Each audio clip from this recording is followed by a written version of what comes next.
कहानी की शुरुआत में हमें माइकल और उसकी वाइफ को दिखाया जाता है जो खुले आसमान के बीचों बीच एक छोटी झोपड़ी बनाकर रहते हैं। माइकल एक फिजिक्स का टीचर है जो हर रोज कई किलोमीटर की दूरी तय कर स्कूल में बच्चों को पढ़ाता है। माइकल अपने बच्चों को वेलोसिटी के बारे में पढ़ा रहा था। तभी क्लास में इवान नाम का लड़का क्लास में गलत हरकत करता है। जब माइकल इवान को बोर्ड पर लिखने के लिए कहता है तब इवान कुछ ऐसा करता है। इवान की इस हरकत पर सभी बच्चे हंसते हैं। उसी टाइम स्कूल की बेल बजती है। सभी बच्चों की छुट्टी हो जाती है और इवान अपने टीचर को धमकी देते हुए कहता है तुम यहाँ से चले जाओ। घर आकर न्यूज़ वाले माइकल और उसकी बीवी का इंटरव्यू लेते हैं। तुम यहाँ पर क्यों रह रहे हो? माइकल कहता है हमें प्रकृति से जुड़ा रहना चाहिए। न्यूज़ वाले माइकल और उसकी वाइफ को पागल बताते हुए वहां से चले जाते हैं। रात में दोनों फुल एंजॉय करते हैं। रात में रशियन आर्मी वाले यूक्रेन का बॉर्डर क्रॉस कर यूक्रेन में पहुंच जाते हैं। अगली सुबह माइकल अपनी बीवी को बाय बोलकर बच्चों को पढ़ाने के लिए चला जाता है। वह रास्ते में कुछ रशियन सैनिक को पहचान नहीं पाता। जब माइकल वापस आता है तो रशियन सैनिक दोनों को बहुत ही ज़्यादा मारते हैं। वह माइकल के घर आग लगा देते हैं और उसकी वाइफ को मार डालते हैं।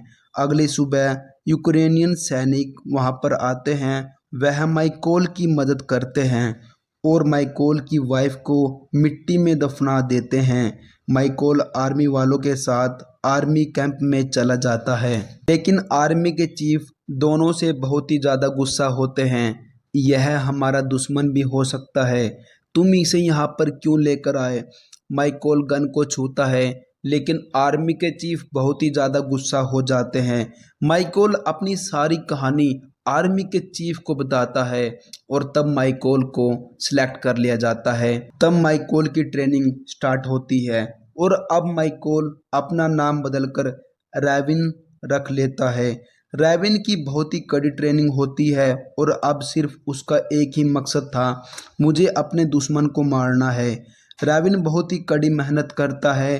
वह ट्रेनिंग के बाद भी घर आकर प्रैक्टिस करता है और कुछ टाइम बाद आर्मी के बड़े ऑफिसर स्नाइपर सोल्जर को सिलेक्ट करने के लिए आते हैं। तब रेविन को सिलेक्ट नहीं किया जाता। तब रेविन 18 सेकंड में एक ही गन को खोलकर दोबारा लगा देता है और रेविन को सिलेक्ट कर लिया जाता है। और अब रेविन की ट्रेनिंग स्पेशल स्नाइपर बनने के लिए होती है। रेविन और उसके साथियों को गन के बारे में और एक स्नाइपर के अंदर क्या खूबी होनी चाहिए वो इनको सिखाया जाता है और रेविन यहाँ पर बहुत ही अच्छा कर रहा था। आर्मी के चीफ उससे बहुत ही ज़्यादा खुश होते हैं।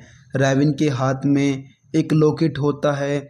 वह इस लॉकेट को देखकर अपनी वाइफ को याद करता है।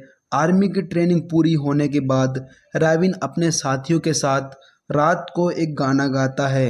आर्मी के पहले मिशन पर रेविन को ले जाया जाता है। रेविन और उसके साथी पहले मिशन में कामयाब होते हैं और रसिया के सैनिकों को मार डालते हैं। अगले दिन रेविन का साथी क्लिप मिशन में मारा जाता है। इससे रेविन को बहुत ही ज़्यादा दुख होता है।